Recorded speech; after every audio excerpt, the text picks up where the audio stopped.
Lahat mga at sa umaga pong ito o sa gabi pong ito muli ay nagkasama-sama po tayo upang atin po ipagpatuloy ang ating pong pag-aaral sa mga salita ng ating dakilang Panginoon.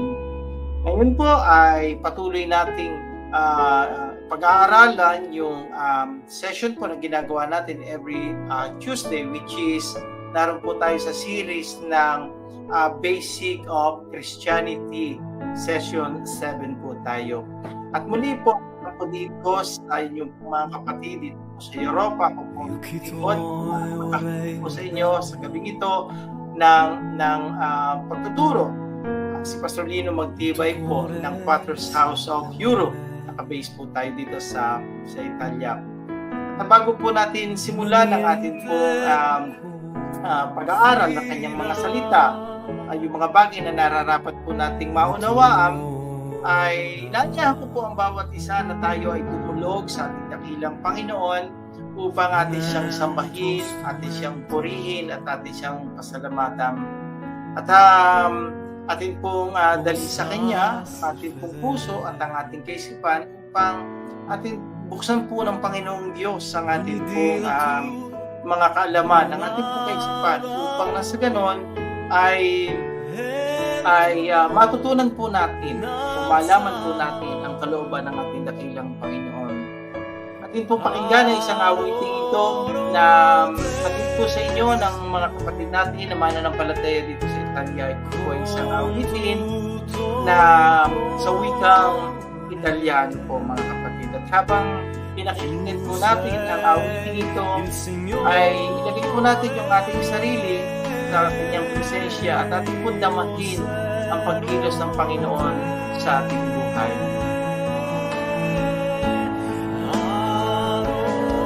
Panginoon namin Diyos, pinipilip ang masalamat ng Diyos.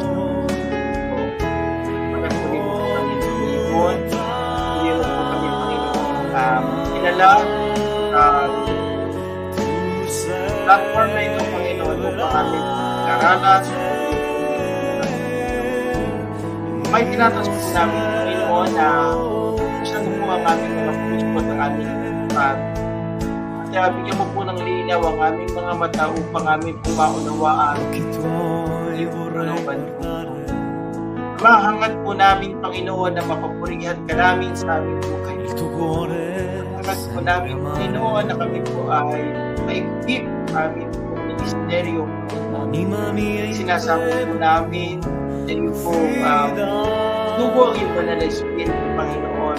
Kung siya ang mangusap sa bawat isa. May dinadalangin Panginoon bilang iyong lingkod, Panginoon, sa mga sandali ito na yung po i-over ang paghahanda ng aking dinadalangin ng Panginoon na ikaw po, Panginoon, ang mangusap sa bawat yung ating sa dalangin, wala ng Amen. So, maraming salamat po at kayo po ay muling kapatuloy na ulit po ng aking nasabi sa mga kapatid. Patuloy natin yung ating pag-aaral na ginagawa every Tuesday. Kaya po, tayo ay nandoon sa Basic of Christianity na pinag-aaralan po natin. So why it called Basic of Christianity? Kasi alam po ninyo, when we accepted Christ as our personal Savior and Lord, sabi niya po doon sa Matthew chapter 28 verses 18 to 20, sabi niya, all authorities in heaven and on earth was given to me. Then, sabi ni Jesus, so sa verse 19, go therefore and make disciple, baptizing them in the name of the Father, in the Son, and the Holy Spirit, and ano po sabi? Sabi po doon, teaching them to obey that all I commanded. Yan po ang pagkakasabi. And lo, sabi po doon, I am with you till the end of the ages.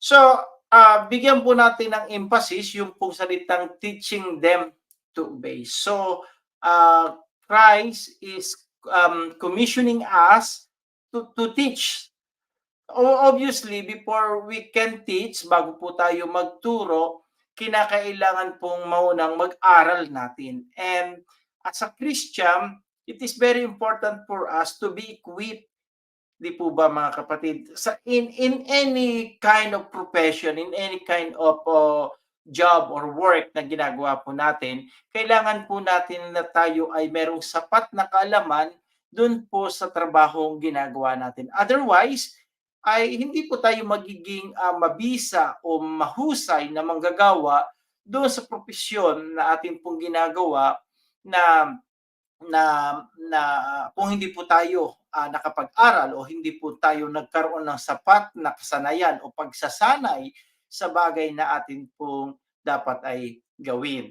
Kaya po bilang isang Kristiyano ay atin po itong obligasyon o responsibilidad na tayo po ay mag-aral at tayo po ay magpasalamat sa ating dakilang Panginoon at sa banal na Espiritu sapagkat tayo po ay inaanyayahan niyang mag-aral sa Kanya at hindi po tayo maghuhula lamang ng mga bagay na dapat po nating sabihin o na mga dapat nating paniwalaan. Kaya po sa gabi pong ito ay atin po muling ipagpapatuloy, atin pong pag-aaralan at nakakatuwa po nandun na po tayo sa session 7 noong Basic of Christianity, di po ba mga kapatid? And ito po ay nung mga nakaraang mga Martes ay tinalakay po ng ating mga kapatid ang iba't ibang session. At ngayon po sa gabi pong ito ipagpapatuloy po natin at hayaan po ninyong akin pong ipakita sa inyo o ibigay sa inyo yung pong ating pong paksain sa gabi pong ito. So, sabi po dito, ito po yung ating pag-aaral. So, book, character, and topical studies. So, ito po yung ating pag-aaralan ngayon gabing ito. So, sabi po dito, the Bible can be studied in a variety of ways from the methodical study of entire books or entire book to a comprehensive study of a specific Bible character, a thorough study of the Bible topic. No matter which is chosen, the principle of the study still apply. Consider the following when undertaking book, character, or topical studies, mga kapatid. So, ito pong pag-aaral po natin ito, mga kapatid, ay mahalaga upang tayo po ay ma-equip doon po sa pagtuturo natin o ma-equip po tayo o tayo mismo sa ating sarili ay mabasa po natin ng maayos o maunawaan po natin ng maayos kung ano yung sinasabi ng Biblia. So meron pong tamang pamamaraan kung paano natin ito babasahin sapagkat ang Biblia po ito ay nasulat hindi ng iisang tao lamang, ng hindi ng iisang panahon or hindi ito nasulat sa isang kumbaga ang pagkasulat nito hindi isang author ng Bible, 'di ba mga kapatid? So yung Bible it composed of many books, 'di ba? So yung pong ginagamit natin na Biblia which is the Canon Bible that we are using now ay it composed of 66 books mga kapatid or kaya mga kapatid atin pong pag-aaralan ngayon atin pong tatalakayin ano ba yung tamang pamamaraan ng pag-aaral ng banal na kasulatan. Sabi po dito, lagi po nating titingnan ang mga prinsipyong ito kung paano natin pag-aaralang mabuti yung salita ng Diyos. Ngayon ang tanong, Pastor, bakit ba kailangan nating pag-aralan ito? Natural po, kasi para hindi po tayo maligaw. Kasi alam po ninyo, para po yung love letter When we, ano ba, naglalakad tayo, nakasuot tayo ng isang envelope, at ito palang envelope na ito ay a letter or a love letter, and we read the love letter, and we fall in love doon sa taong sumulat ng love letter na yon. But the problem is, it was not addressed to us. Di ba? So, kinakailangan makita natin kasi hindi mo pwedeng paniwalaan ang isang bagay hindi mo naman napag-aralan ng maayos. At ang Biblia po ay gano'n. Kinakailangang mapag-aralan natin ng maayos kung ano ba yung nasusulat dito. Sabi po dito mga kapatid, a book study. Involves studying through an entire book in the Bible. This is the best way to learn God's message in the entire book and to learn His will for us through the book. Okay. Para maunawaan natin yung will, God's will. Diba? Yung God's will. This is, sabi niya, this is the best way to learn God's message in the entire book and to learn His will for us through the book. So, atin pong tingnan mabuti yung salitang His will for us. Lagi nating tandaan ito. Kasi alam niyo marami pong nangangaral ngayon, maraming nagtuturo ngayon that hindi yung will ng Lord ang itinuturo sa mga tao. Nakakatakot po ito ano.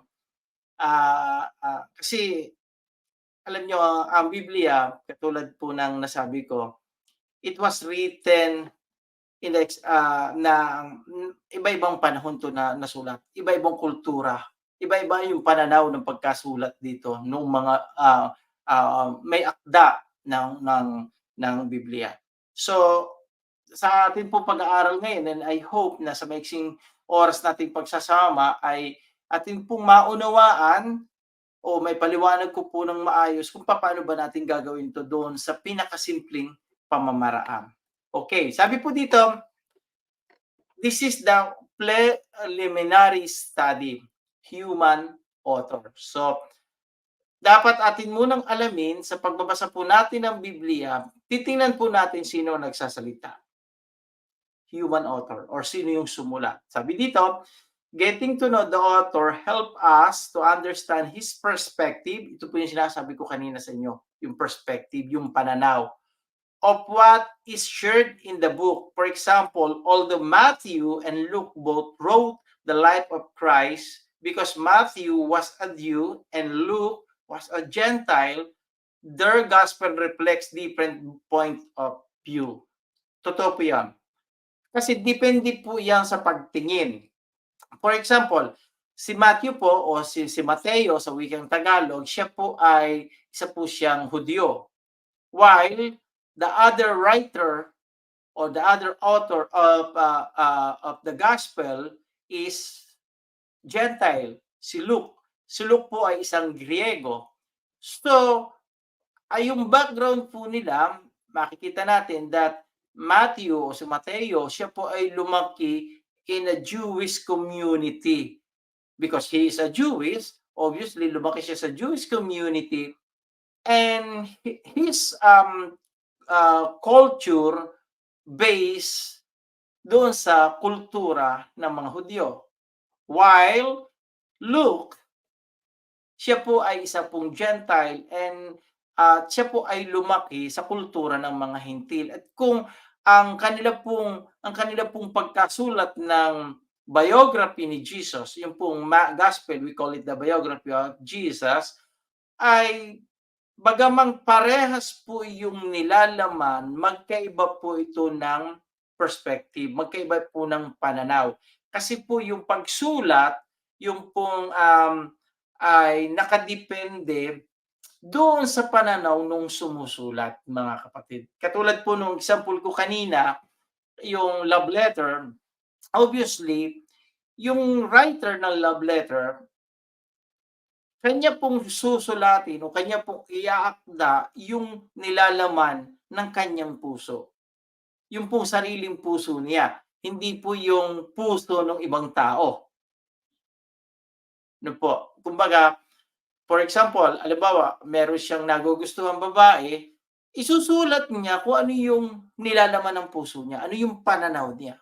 Same thing sa pagsulat po ng isang aklat, especially yung gospel, although that gospel ay it is the story of life and resurrection of Jesus here in earth, yung kanyang ministry dito sa ibabaw ng lupa.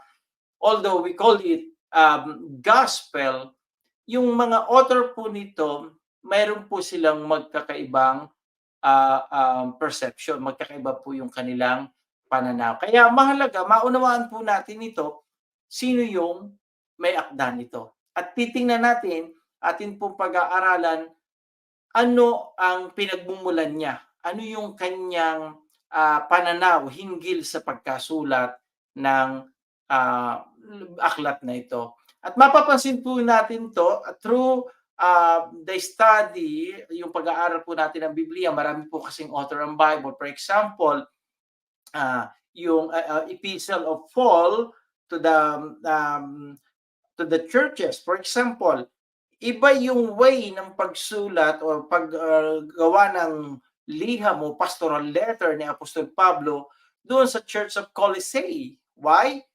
Because the Church of Colossae was not established by Paul. Hindi si Paul ang nagplant ng church doon sa Colossus. While yung pong ibang mga churches, for example, the church in Philippi, the church in Thessaloniki, it was established, it was Paul who planned the church sa mga lugar na yon. Mapapansin po natin, iba yung paraan ng pag-address niya ng sulat sa mga taong ito. But bagamang magkaiba, makikita natin yung layunin ni Apostol Pablo. Diba? So, along the way, makikita po natin, pag-aaralan po natin yan. So, the first thing that we need to know is who is the author. Hindi po basta si Mateo yung author o si Paul o si Luke yung author. No. We need to know sino ba si Mateo, sino ba si Luke, or sino ba si Paul, sino ba si John, or kailangan po malaman natin yon. Yan, mga kapatid. And then, ang sunod po dito, sabi po ay historical setting. Ito po yung sinasabi ko. Nasulat po ang Biblia sa iba't ibang mga panahon. Historical setting, understanding the historical background. Yan. For example, sa Bible po, meron pong sinabi doon na bawal kumain ng baboy. Ito po ay kautosang ipinag-uutos ni Moses dun po sa mga Hudyo.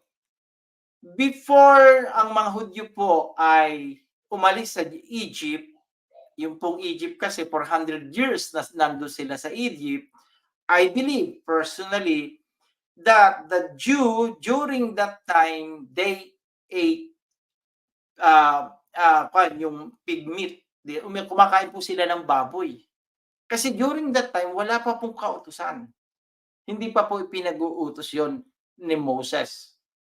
But when they are, nandun na sila, yung journey nila, papunta sila sa Promised Land, nung sila ay nandun sila sa disyerto for 40 years, God commanded Moses to tell the people of Israel, which is the Jew right now, not to eat yung pagkain ng o yung karne ng baboy. And hindi lang naman po yung baboy yung pinagbawal, marami po yung mga pinagbawal na yun. So kung mapapansin natin, ngayon kung may magtuturo sa atin ng ganito, bawal kumain ng baboy kasi hindi yan ang kung kinaniniwala kay Kristo, bawal kumain ng baboy. Sandali muna.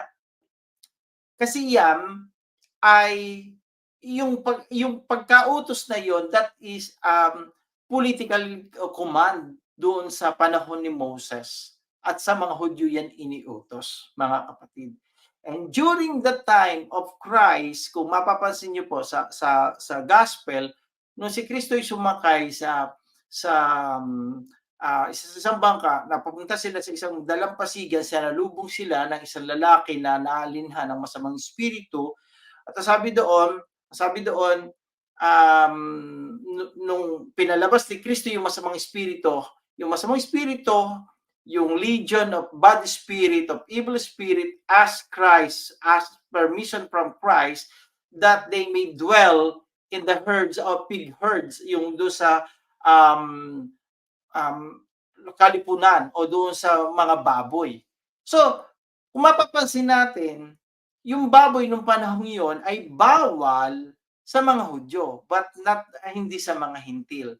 Now, tayo po, mga kapatid, tayo po ay mga Hintil. We're Gentile. So, bakit po doon dumating yung explanation ko? Kasi gusto ko pong makita natin, kasi alam niyo, ang dami pong nagtuturo, yung mga non-essential things, ginagawang essential. Ibig ba sabihin 'pag kumain ka ng baboy mawawala yung kwan mo, mawawala ba yung salvation mo? Or 'pag ikaw ba'y hindi kumain ng baboy magkakaroon ka ba ng salvation? No, hindi po pupuwede yun.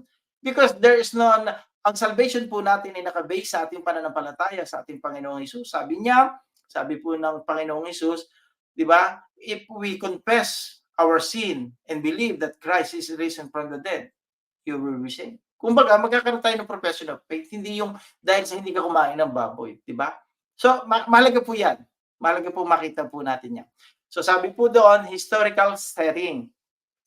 So understanding the historical background. Kasi yung historical background, it also composed of cultural background. Nandoon din po yung kultura ng mga tao nung panahong sinusulat po ang Biblia. Kaya mag-ingat po tayo sa pagbasa ng Biblia in the sense na na huwag po natin basta i-take literally po ito. Kasi alam po ninyo, yung pagbasa ng Bible, there is two description. Yung prescriptive and descriptive. Yung prescriptive po ay ito yung derived from the word prescription or kumbaga it prescribe. Kapag binasa mo yung Bible, it prescribe. Yung may mga nakasulat na it prescribe, ibig sabihin isinasuggest itong gawin natin. For example, if you read the book of Psalms, if you read the book of Proverbs, di ba? It is a prescriptive, di ba? Isinasuggest na gawin, ipini-prescribe na gawin natin ito.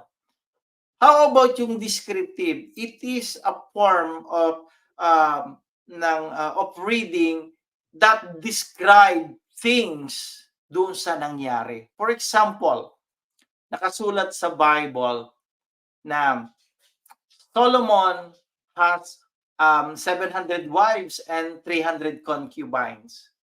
Pero nakasulat sa Bible. Di ba? Mapapansin natin, di ba, sabi nga, well, dapat isa lang ang asawa natin. Pero bakit si Solomon? He has 1,000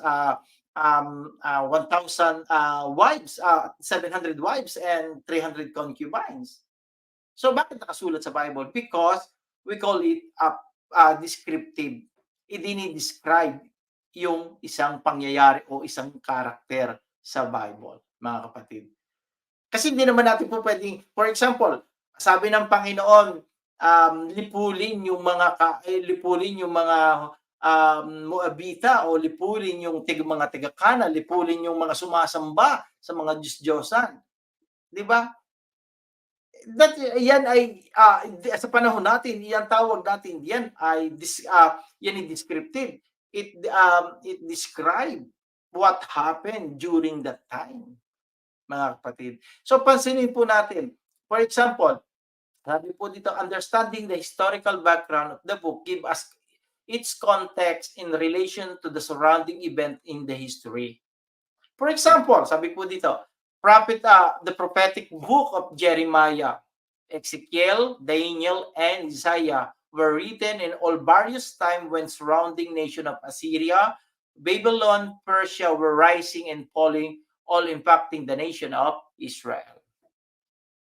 Kung mapapansin po ninyo, mga kapatid, Jeremiah, he is the crying prophet. Bakit po sinabing siya yung propetang umiiyak? Because siya po yung naglalament, siya po yung palaging meron siyang palaging lamentation sa kanyang sarili. Why? Bakit ganun ang kanyang pakiramdam? Siya'y propeta ng Diyos. Kasi Jeremiah lives during the time na yung lugar po ng Israel ay nakukubkob na or merong under siege ng mga kaaway ng Assyria, ng Babylon, and Persia. Kung mapapansin po ninyo, ang paraan ng pagsulat ni Jeremias, yung paraan ng kanyang pangungusap, ay makikita mo yung lamentation, makikita mo yung bigat na meron siya sa kanyang sarili. Diba? Kaya nga, kung mapapansin nyo sa sulat niya doon, nung siya tinawag ng Panginoon, sabi niya, ako'y bata, parang ayaw niya pang tumugon. Diba?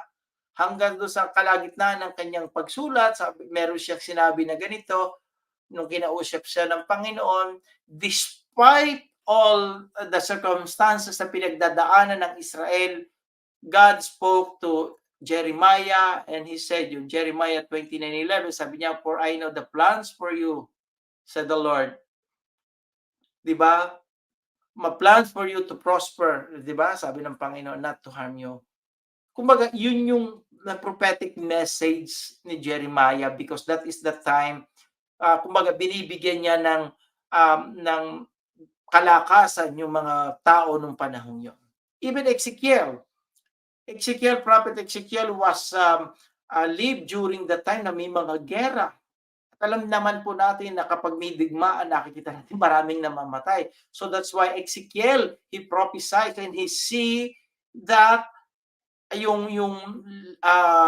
bone, mga kapatid, na yung mga kalansay ay nagkakaroon ng laman, mga kapatid. So mapapansin natin yan, even Daniel also, he lives during the captivities. Pag sinabi pong the time of captivities, yung pong mga Israelita ay dinala pong bihag from Jerusalem, from Judah to Persia or to Babylon. And during that time, Daniel and his companion, yung kanyang mga yung tatlong kabataan na kasama niya na na-exile, sila po ay dabuhay na sila ay nasa ilalim ng pamumuno ng isang paganong hari o ng mga paganong hari kasi si Daniel po ay nabuhay under 3 kings, di ba? Na iba-iba ang mga naging hari niya. Si Nebuchadnezzar, si Haring Sirio at si Haring Dario, mga kapatid, di ba?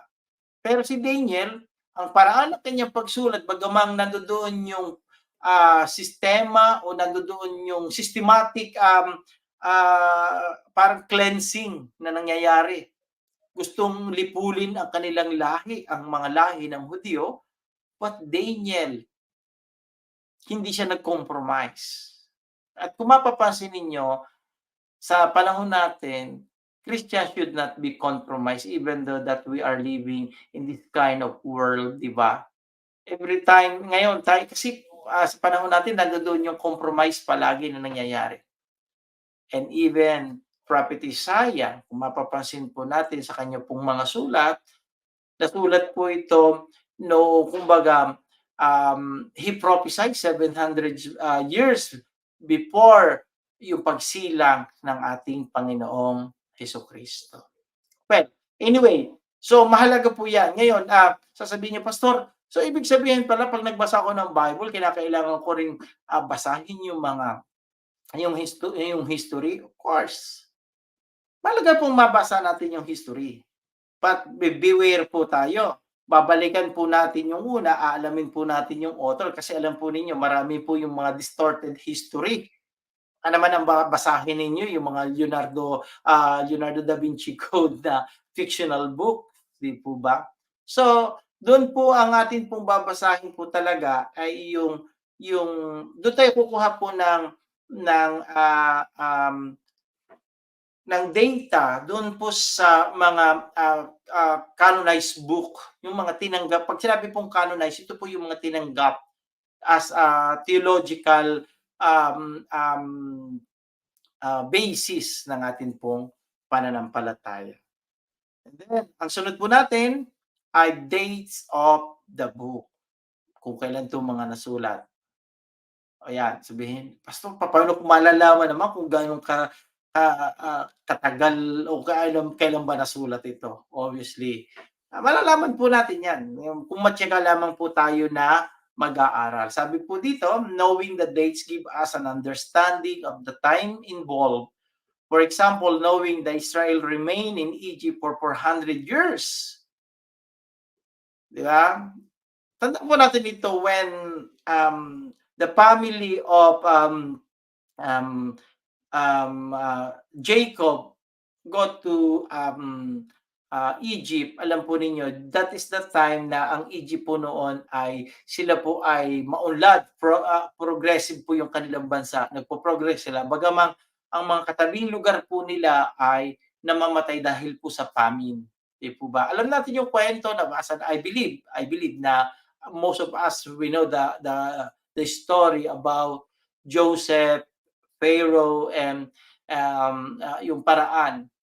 And nanatili po ang lahi ni Israel o lahi ni Jacob sa Egypt for 400 years. Would you imagine ilang generation po 'yon, mga kapatid?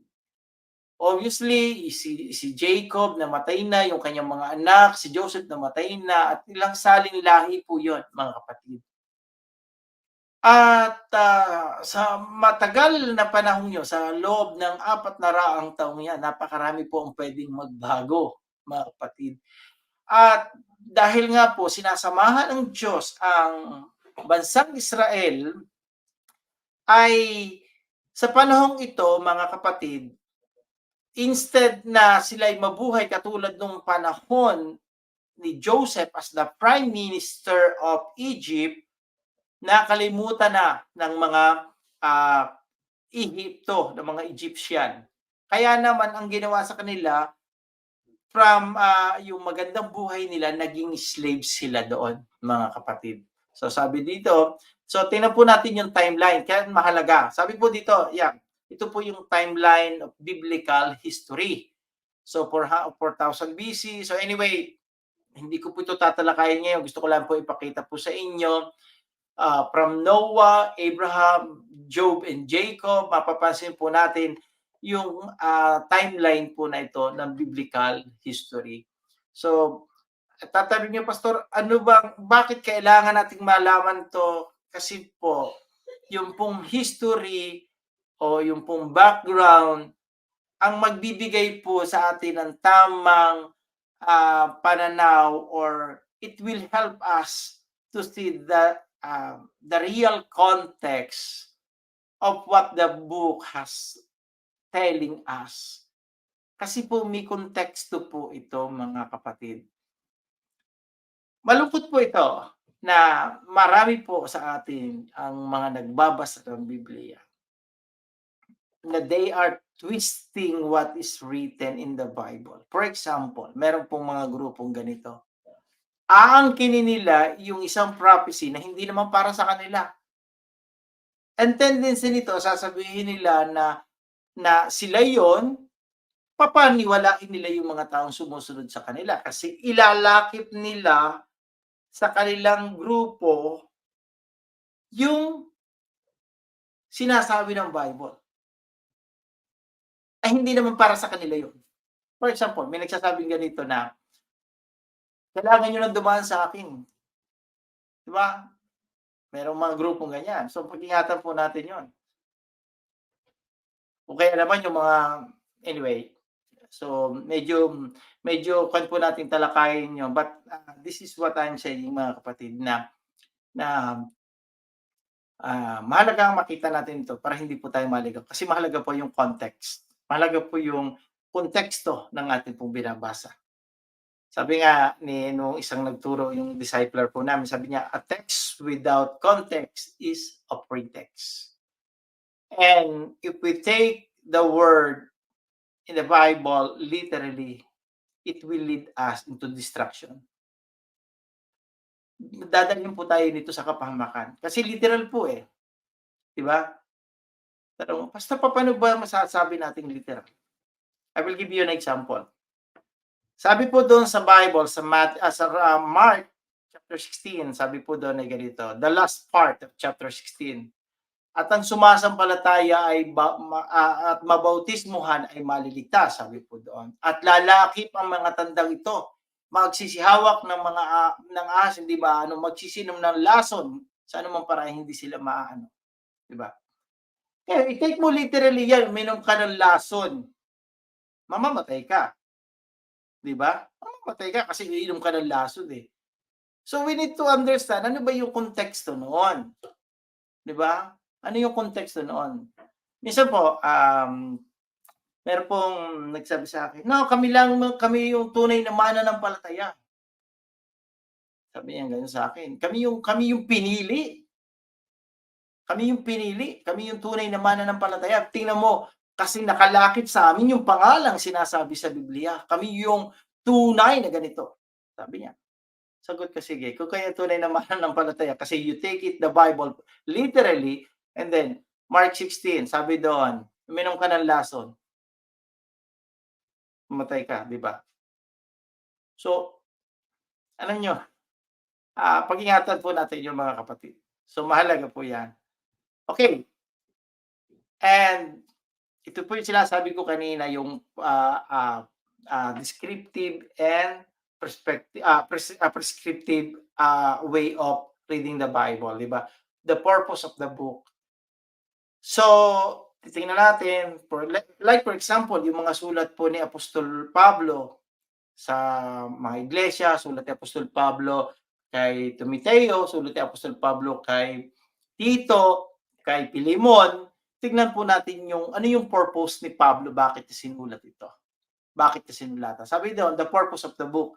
Most study Bible will include an introduction to each book that give us purpose of the book.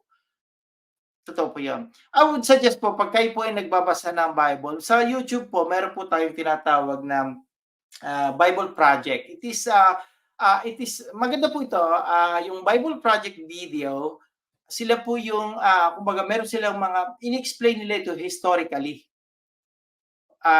Panoorin po ninyo yun kung meron po kayong pagkakataong panoorin po ninyo yun. Well, anyway, marami pong mga video na nagtuturo po noon. And I suggest, mga kapatid, if you have time, go to the Bible school po, mga kapatid. Marami po mga Bible school ngayon na especially online, pero pumili din po kayo ng Bible school. Hindi po yung Bible school na na nakaka-focus lamang sa isang denomination, kundi pumunta po kayo, mag-aral po kayo sa isang Bible school na kung saan ay EQ ministry yung kanila pong ministry. Ano po yung ibig sabihin ng EQ ministry? Ibig sabihin po noon that open po yung lahat ng mga denomination na mag-aral. Kasi isang Bible lamang po naman yung ating pinag-aaralan. So, kumbaga, mahalaga pong makita natin ito kasi mahalaga po yung meron pong tama at sapat na pag-aaral po tayo na pinagdaraanan. Hindi po yung aasa lamang po tayo sa kung ano yung narinig natin, nabasa natin, or kung ano lamang yung itinuro ng mga pastor po sa atin. For example, halimbawa po, nagtuturo po ako. Hindi po pwedeng paniniwalaan yung lahat yung sasabihin ko. Kailangan po, katulad tayo ng mga tiga-Bereans, because the Bereans, after Paul ay mag-preach, they, kumbaga, ginawa po ng mga tiga-Berean, they examine yung pong sinasabi ni Apostol Pablo, because the Berean, they are masusugid po sila sa pag-aaral, and they want to know if what Paul saying is true and based to what is written, mga kapatid. So we need to be like the Bereans, and this is what we are doing right now. Father's House of Arabia is urging us to study not only yung salita sa Bible, but also we need to study properly kung ano po yung nakasulat sa Bible. So, ganun po yun. Sabi po dito, the purpose of the book most study Bible will include an introduction to each book that give us purpose of the books. The purpose help us to understand what the author main message is and become the hub that ties in his thought together. Okay, step 1 to studying a book. Read the entire book in one sitting if possible. Ito na po yung step paano po natin babasahin at pag-aaralan yung Bible. Sabi po dito, read the entire book. Not the entire chapter, but the entire book if possible. Yun po yung ginagawa na alam po ninyo, God give me an opportunity to do this, to practice this, mga kapatid. For example, gusto kong pag-aralan yung Book of Esther, or Book of Ruth, or Book of a letter to the Hebrew, 'di ba? So kailangan po nating basahin munang buo yung entire book para maunawaan po natin yon. Kasi kung babasahin lang natin yung isang parte, for example, I will give you yung pong example na napakahalaga. Ngayon, ito po ay very famous ngayon sa panahon natin. Yung pong Philippians 2:3-8. Yeah, ang dami po nagtuturo niyan, no? Isa rin po ang inyong lingkod na nagturo niyan na sabi po doon ay ganito. Ang tinutukoy po doon yung humility.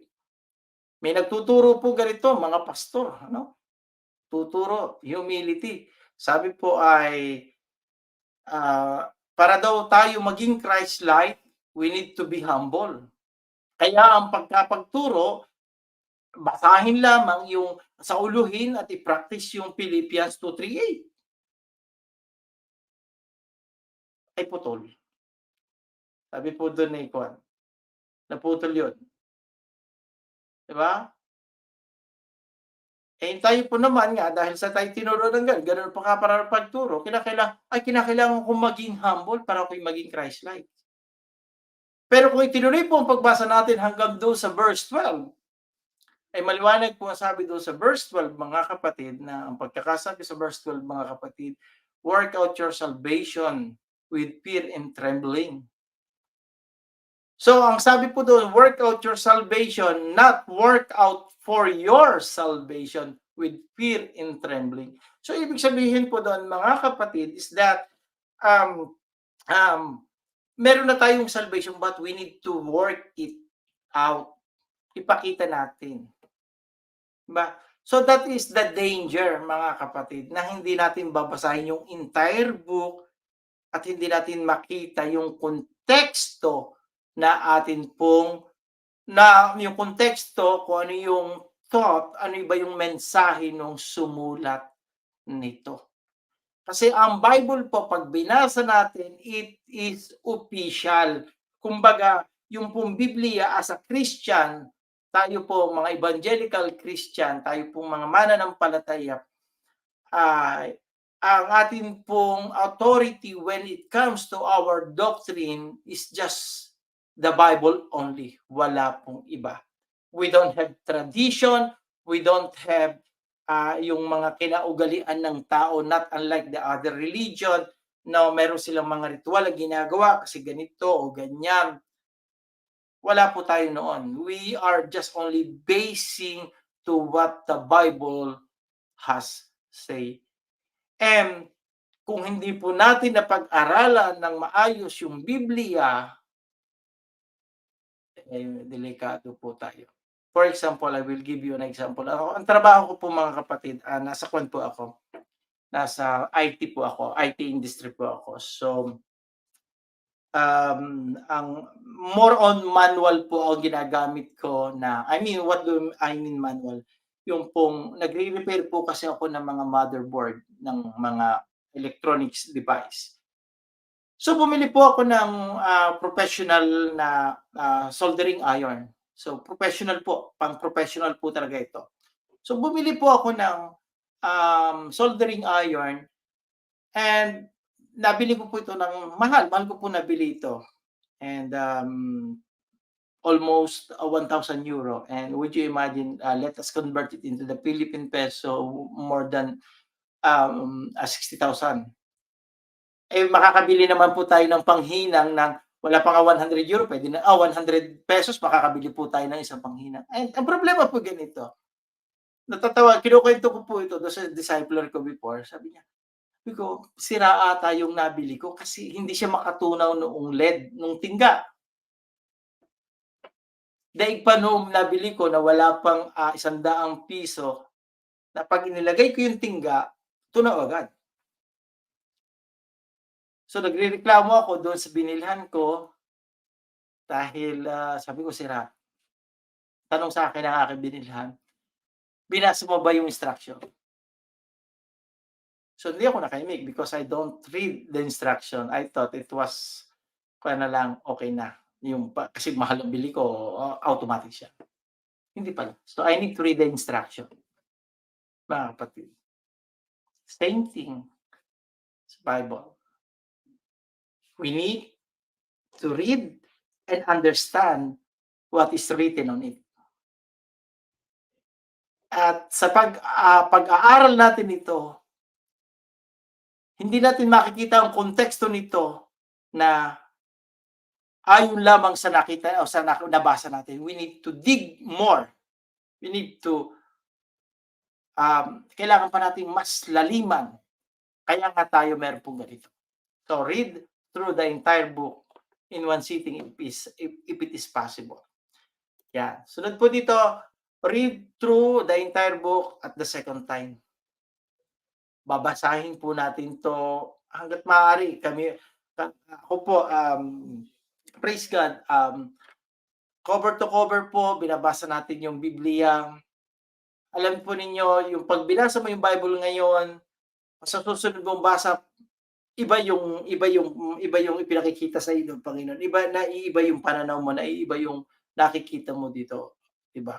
So gano'n po 'yun. So pansinin po natin, meron po tayong example dito, yung Ephesians, chapter 1 and yung Ephesians chapter 2. Tingnan natin yung ito po yung mga example, mga kapatid.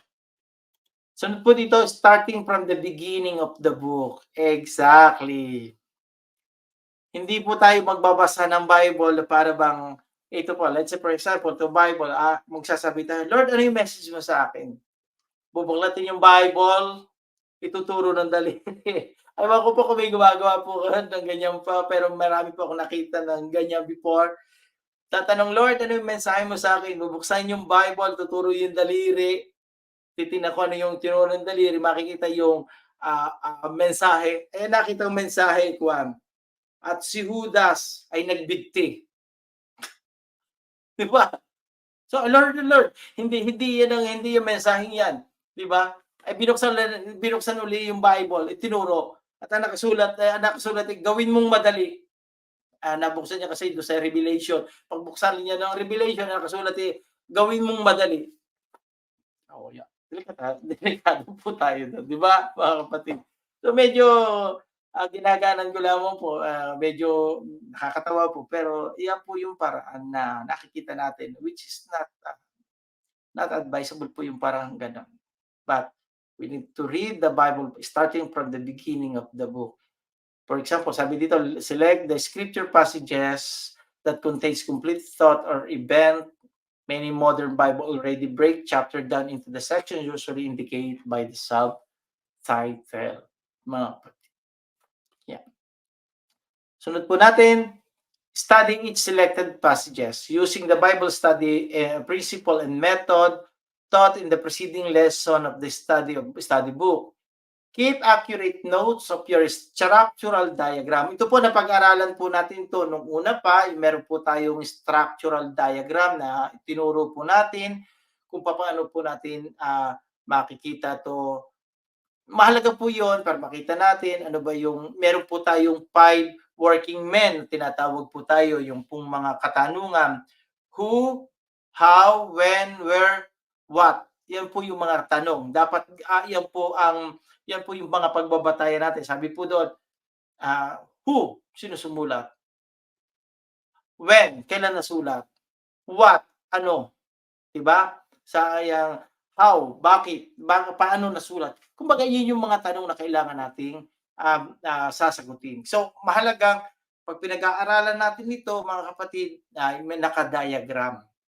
Keep accurate note of your structural diagram, observation, interpretation, spiritual principle, and application for your reference as well as personal accountability. Okay? Share the notes of your study. Bakit mahalagang i-share natin ito? Kasi para lang sa ganon, ay yung tao na mapapagbahaginan natin, especially sa inyo pong life group leader o sa accountability partner po ninyo or sa pastor po ninyo, mahalaga pong i-share po ninyo kung ano yung nakita ninyo. And yung pong, kasi hindi naman dahil pinag-aralan mo, it means that you come into the knowledge na eh. Also, mahalaga malaman din po yan noong accountability partner mo or for example, ng isang pastor na ano ba talaga yung sinasabi to kasi baka may iba naman yung iba yung paraan o iba yung nakita mo, iba rin naman yung masabi yung opinyon noong tao na um, mapapagsasabihan mo nito. Kasi sabi po dito, share the notes of your study with someone who is familiar with the Bible study principle. Mahalaga po yun. Doon niyo po share doon sa tao na familiar with the Bible principle and method to develop the accountability and protection from error. Yeah. Yun po ang purpose niya. And apply that God teach you through His Word. And ito po yung mahalaga. We need to apply what we learn from our studies.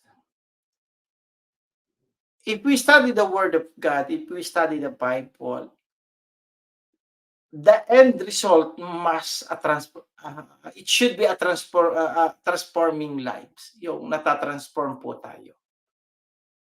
The Word of God ay hindi po dapat maging daan para ikaw ay maging mayabang.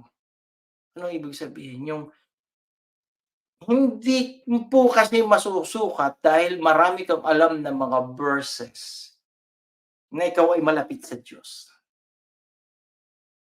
Tandaan po natin, the Pharisees know what is written on the book of the law. But God rejected the way of life of the Pharisees. They rejected it.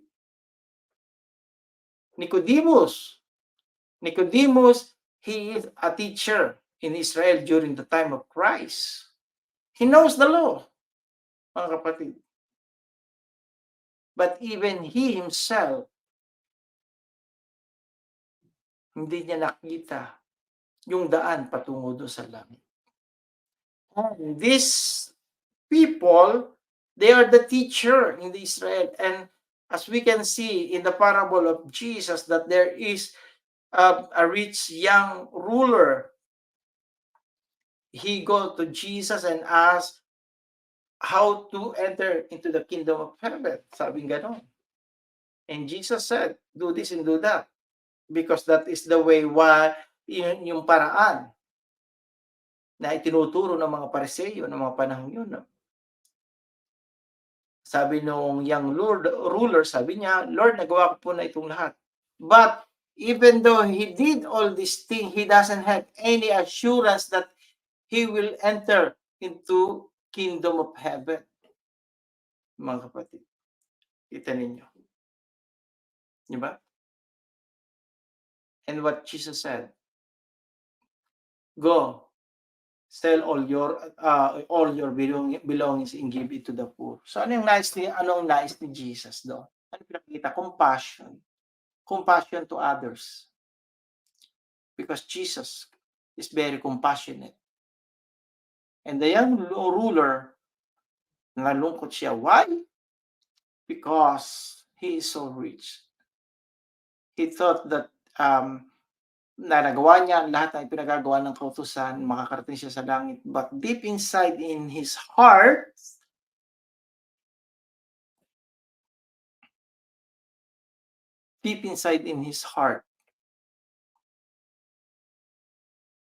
wala siyang assurance, mga kapatid. Same thing sa atin. Sa ating pag-aaral ng mga salita ng Panginoon, it should be our purpose studying the Word of God is to transform our lives.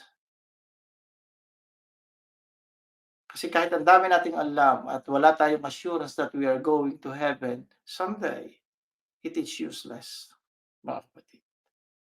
Okay, let us continue, mga kapatid. Character study involves carefully studying throughout the entire life of the Bible character in order to learn God's lesson through that person. Ito yung uri ng pag-aaral natin ng Biblia, that we are examining the life of a certain character in the Bible.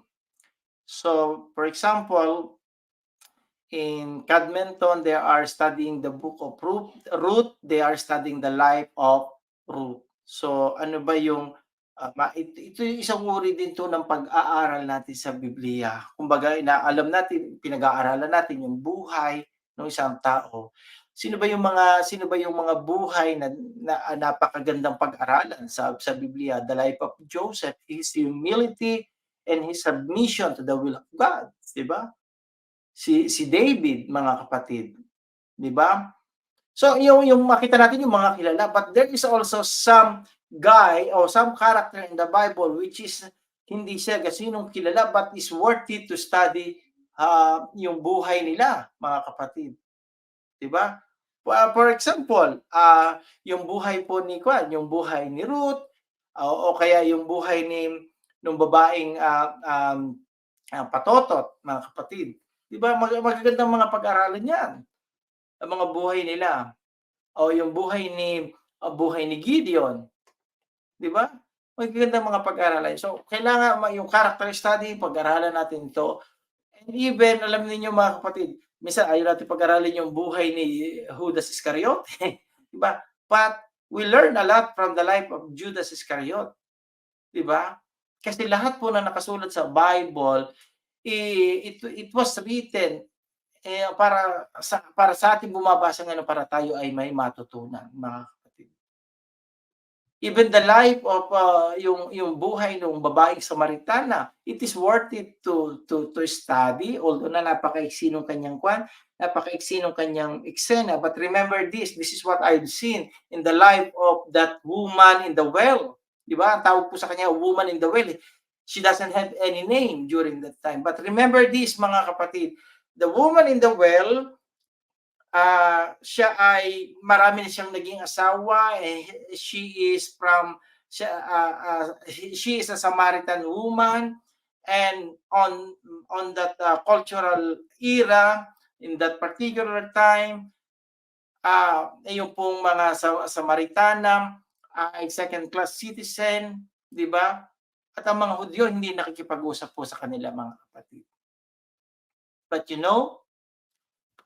who is the one God used to preach the word of God in Samaria? That Samaritan woman. Tanongin, Pastor, paano siya naging preacher? Of course, di ba? Pumunta siya doon sa community, pumunta siya doon sa bayan. At sa pagdating niya sa bayan, nakita ko yung Misaya, nakausap ko yung Misaya, dumating na. Sinabi niya kung anong buhay meron ako. So siya yun nag-preach. Kaya yung mga tao doon sa syudad lumabas para i-meet si Jesus. He is the preacher. She is the one who became the preacher during that time. So ano yung matututunan natin? Alam niyo, mga kapatid, Jesus qualifies. Si Jesus yung nagko-qualify sa atin. Kahit ano pa tayo, kahit ano pa ang buhay natin, ano pa yung pinagdadaanan natin sa buhay natin, He is the one na nagko-qualify sa atin. Hindi mo kailangan maging abogado o businessman or maging doktor para lang maging pastor ka. Hindi. If you have a willing heart, God will use you.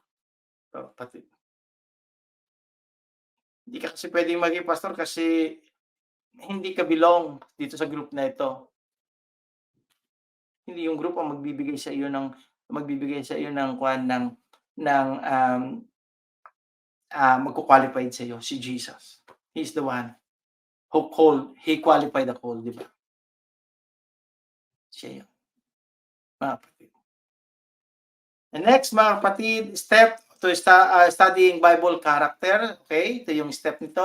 Select the Bible character we would like to study using the exhaustive concordance. Locate every passages that mention in this character.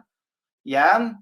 Read throughout the passages and their context several times to gain a good overview of this character's life. Okay. So, ano ba yung concordance? Okay, so ano ba yan? Sabi dito, concordance. Now, an alphabetical list of the words, especially the important one present in text, usually in citation of the passages in which they are found. A concordance to the Bible. So alam po ninyo, gumagamit po ako ng concordance, and I believe every one of us must use this concordance, mga kapatid, in order for us to really understand and know ano nga ba yung saan ba sa part ng Bible nabanggit itong taong ito. kumbaga. Yan. So, ang ginagamit ko po yung Strong Concordance. Every word sa Bible po, merong corresponding places in the other part of the Bible na mapapansin po natin o makikita po natin. No?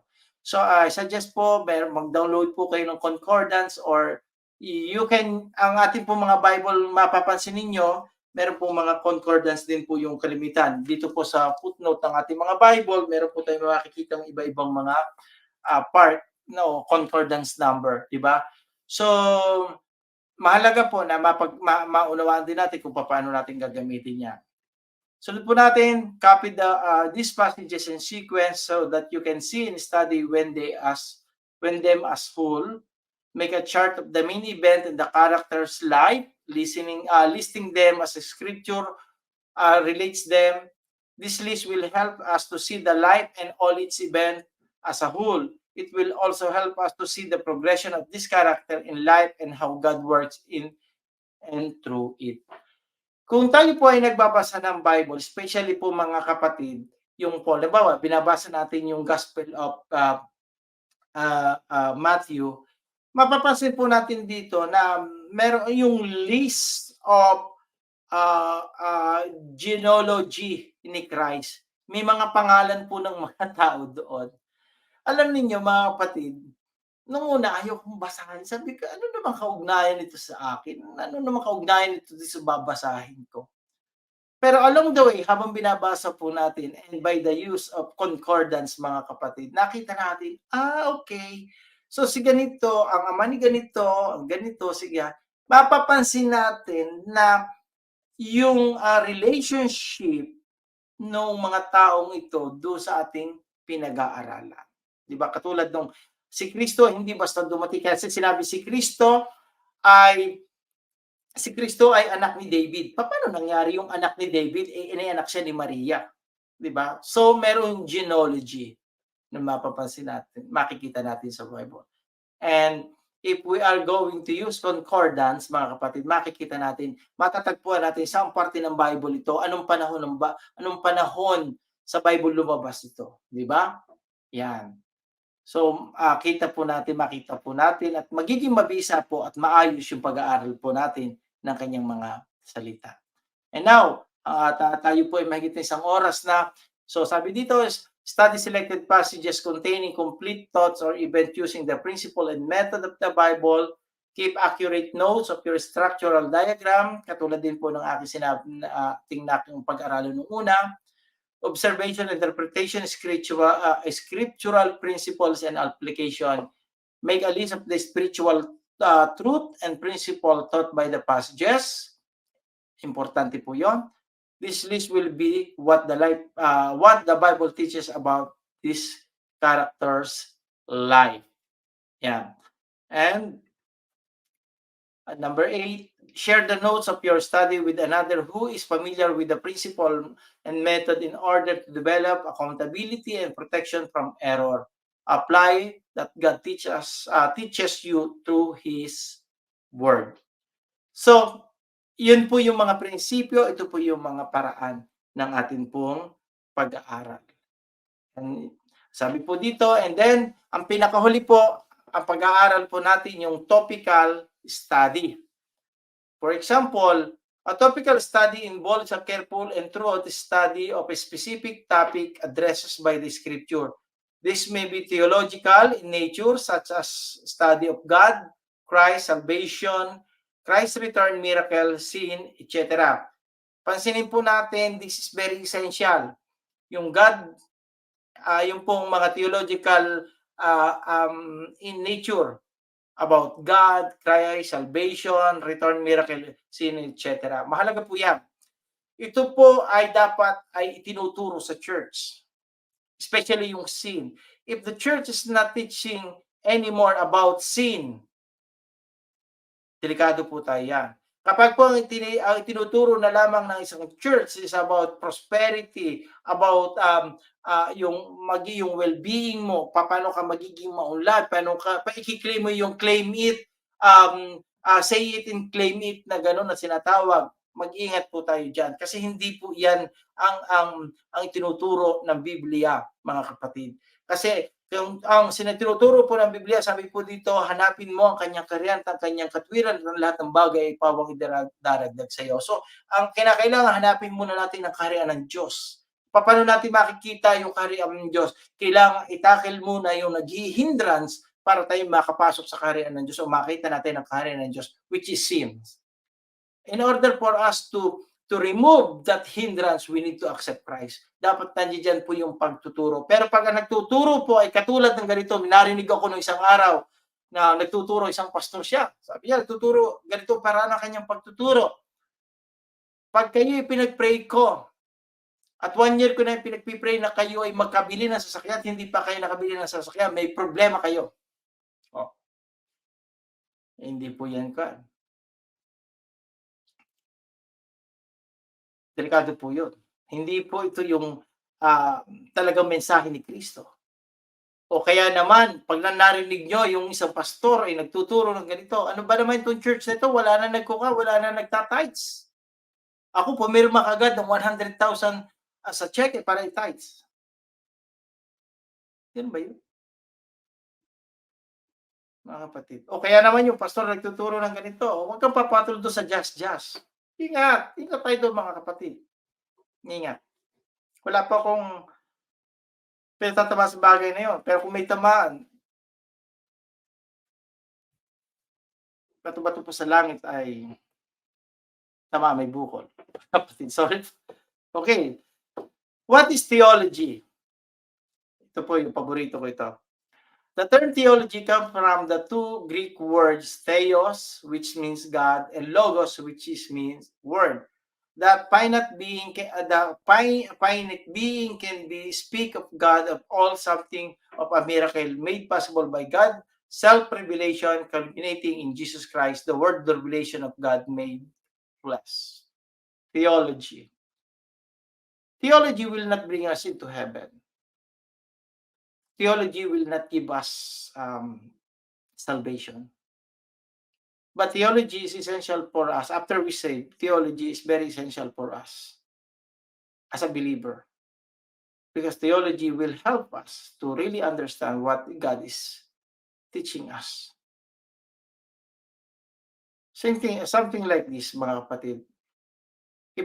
Kapag yung bata ay pinanganak, wala siyang kailangan anuman, kailangan niyang ipanganak. Kasi pag ipinanganak siya, hubad siyang ipapanganak. Hindi niya kailangan kaagad ng lampin.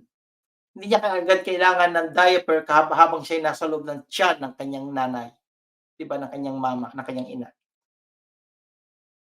Kailangan niya munang ipanganak in order for them to survive. After na siya may panganak, kailangan in order for him to survive, kailangan niya ng mga bagay na para, for example, yung diaper, yung lampin, yung gatas, di ba? Same thing sa atin. We don't need theology not unless we are born again Christian. And after we born again Christian, theology will help us to deepen our relationship to God. Kaya alam niyo, tama po yung sinasabi, theology will not bring us into heaven. Same thing as yung diaper, hindi magiging diaper, hindi porket bumili ka ng diaper, ikaw ay magkaka-baby na. Diba? Step of studying the Bible topic, same thing, yung pong selected the topic, so na mga napag-aralan po natin, lalampasan na po natin itong bagay nito. Okay. Now, apply all the truths and principles that God teaches us through His Word, mga kapatid. So, kung mapansin po natin sa ating pag-aaral ngayong gabi pong ito, na hinihikayat po tayo na ang ating pag-aaral ay atin pong dalhin into next level. Medyo kaiba po ito sa ating mga kinasanayan, na kinasanayan po natin na kapag tayo po ay nagbasa ng Bible, babasahin natin, pag magpipray po tayo, obviously, yung po mag-pray, napakahalaga po nun because God will help us to enlighten our eyes, enlighten our mind, para na sa ganoon ay maunawaan po natin ang nais ng Panginoon. Di ba? But ang Diyos po kasi ay ang kanya pong nais sa atin ay maunawaan natin ng maayos. Kaya po meron po tayong mga prinsipyo, mga pamamaraan, mga method kung paano natin pag-aaralang mabuti po. At ako po'y naniniwala na kapag po atin pong nasunod o nagawa ito pong mga um, pamamaraang ito, mga kapatid, ako po'y naniniwala na mas lalo po tayo magiging mabisang lingkod ng Diyos. At hindi lamang po tayo bilang isang lingkod, kundi mas lalo pong lalalim ang ating pong pananampalataya sa ating dakilang Panginoon. Tandaan po natin, ang sabi po ni Apostol Pablo kay Timoteo, sabi po niya, natandaan mo ito na sa huling panahon ay magiging mapanganib. Marami ang mga babasahin ko po para po mas maunawaan po natin. Dito po sa ikalawang sulat ni Pablo kay Timoteo, na ganito po ang pagkakasabi niya. Ito po sa ikalawang sulat niya. Yan. And I will read it in New American Standard Bible po, mga kapatid, 1995 edition. Sabi po ganito. 2 Timothy chapter 3 verses 1 and the following verses. Sabi po ganito. But realize this, that in the last day difficult times will come, for men will be lovers of self, lovers of money, boastful, arrogant, reviler, disobedient to parents, ungrateful, unholy, unloving, irreconcilable, malicious, gossip without self-control, brutal, haters of good, treacherous, reckless, conceited, lovers of pleasure rather than lovers of God. Ito po sabi. Verse 5. Holding a form of godliness although they have denied its power. So, sino po yung sinasabi ito ni Apostol Pablo? Paul is telling to Timothy, in the last day, sabi niya, in the last day, lalabas itong mga ganitong klase ng tao. And these people is not from, it's not from outside the church. As I might say, these people within the church, nasa loob po ng simbahan to. Why? Pansinin po natin yung verse 5. Holding a form of godliness, although they had denied its power.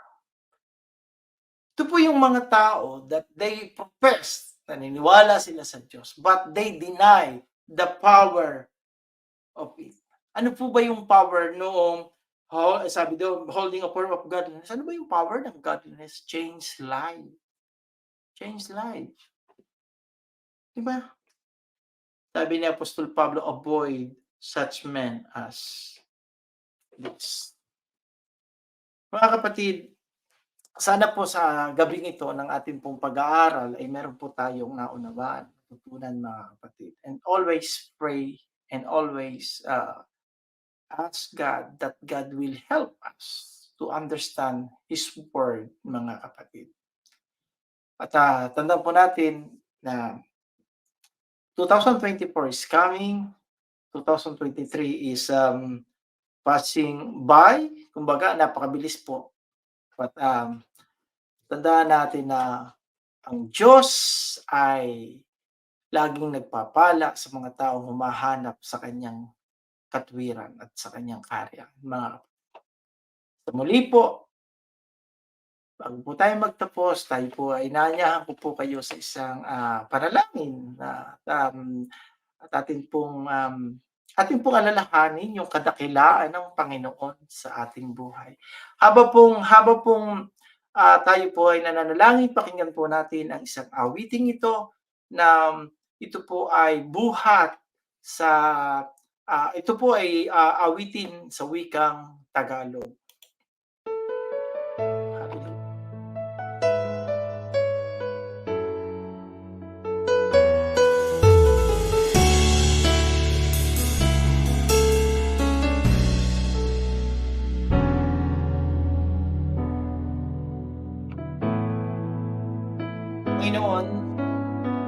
Maraming salamat po, Panginoon, sa katapatan mo. Maraming salamat po, Panginoon, sa pag-ibig mo.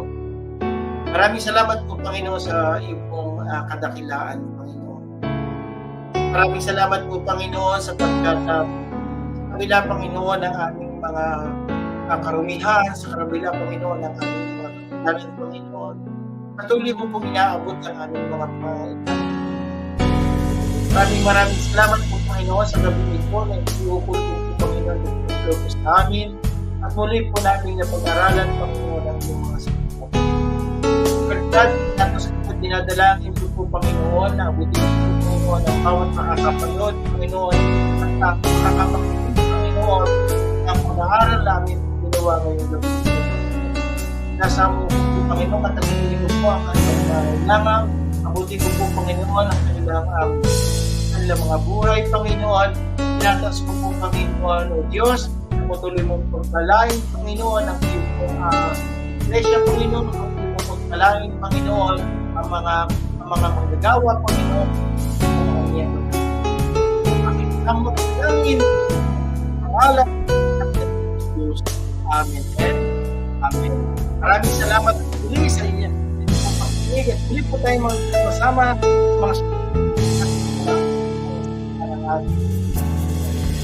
po, nanampalataya, hindi na mag-invite dito sa Father's House of Europe. Muli po, maraming salamat.